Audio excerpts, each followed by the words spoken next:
त्यांनी एकच विचार केला की प्रभू रूप तुझे दोन्ही डोळा, माझ्या दोन डोळ्यांना, या डोळ्यांना नाही, माझ्या अंतर मनाला दिसलं पाहिजे, मला आतून दर्शन पाहिजे. भागवताचा हा मूळ पाया आहे, लक्षात ठेवा.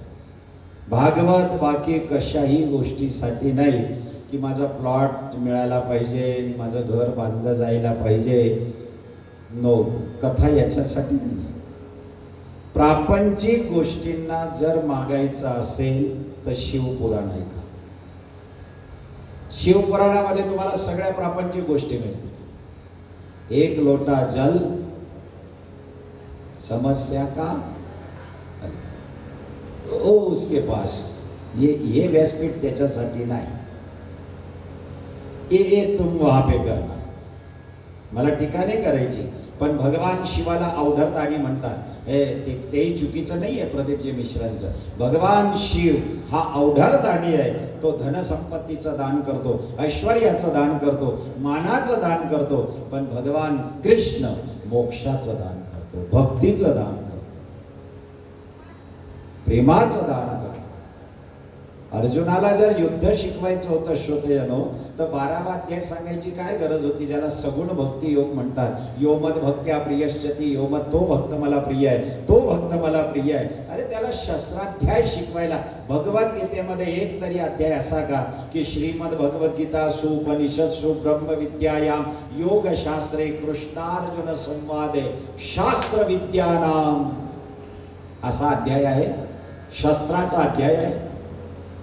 अर्जुनाला शस्त्र शिकवायला पाहिजे होतं जर युद्ध करायचं होतं, पण तरी अर्जुनाला भक्ती शिकवली. कृष्ण भक्ती प्रदान करणार आहे, कृष्ण प्रेम प्रदान करणार आहे. बाकी मग मागायचं असेल तर भगवान शंकराकडे मागा. भगवान शंकराला तुम्ही लोटाभर जल चढवा. मुलांना ट्युशन लावू नका, शाळेत पाठवू नका, काही करू नका. बेलाचा पानाला मध लावा, चिटकवा, पोरं IAS ऑफिसर होतील, कलेक्टर होतील. विश्वास ठेवा. तो विषय माझा नाही, वो अपना नाही. मला एवढंच म्हणायचं आहे की परमात्मा जर मला काही देत असेल तर मला भक्ती प्रदान करतो, मला प्रेम प्रदान करतो. बाकीच्या तर प्रारब्धाच्या गोष्टी आहेत श्रोतेजनो. प्रारब्धेची मिळे धन, प्रारब्धेची वाढे मान, प्रारब्धेची भरे पोट, तुका करी ना बोभाट. तुकोबांचा स्पष्ट अभंग आहे. प्रारब्धाने पोट भरतं, प्रारब्धाने सगळं होतं. तुम्ही कितीही प्रयत्न करा. 2 बहिणी होत्या. दोघं बहिणींचं लग्न झालं.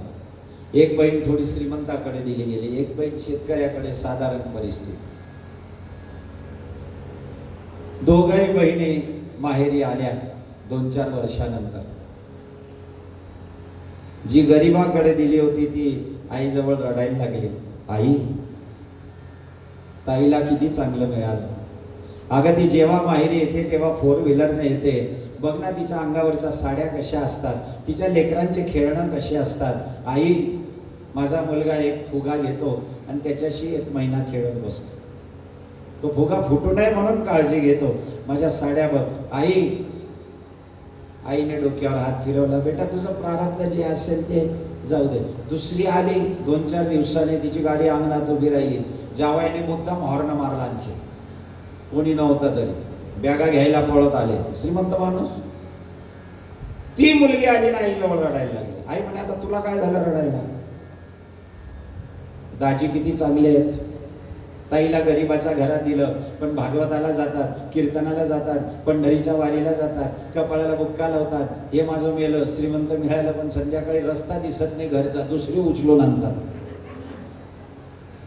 आई, या दारुड्याला दिल्यापेक्षा मला भक्तिवानाला दिला असतं ग. मी गाडग्याचा संसार केला असता, पण त्याच्यासोबत कथेला गेली असती. आईने दोघींच्या कपाळाला हात लावला आणि एवढंच सांगितलं, बेटा तू मिळून सुखी नाही, तू नसून सुखी नाही. सुख समाधानात माना, परमात्मा प्रारब्धाने सारं सब नसीब का.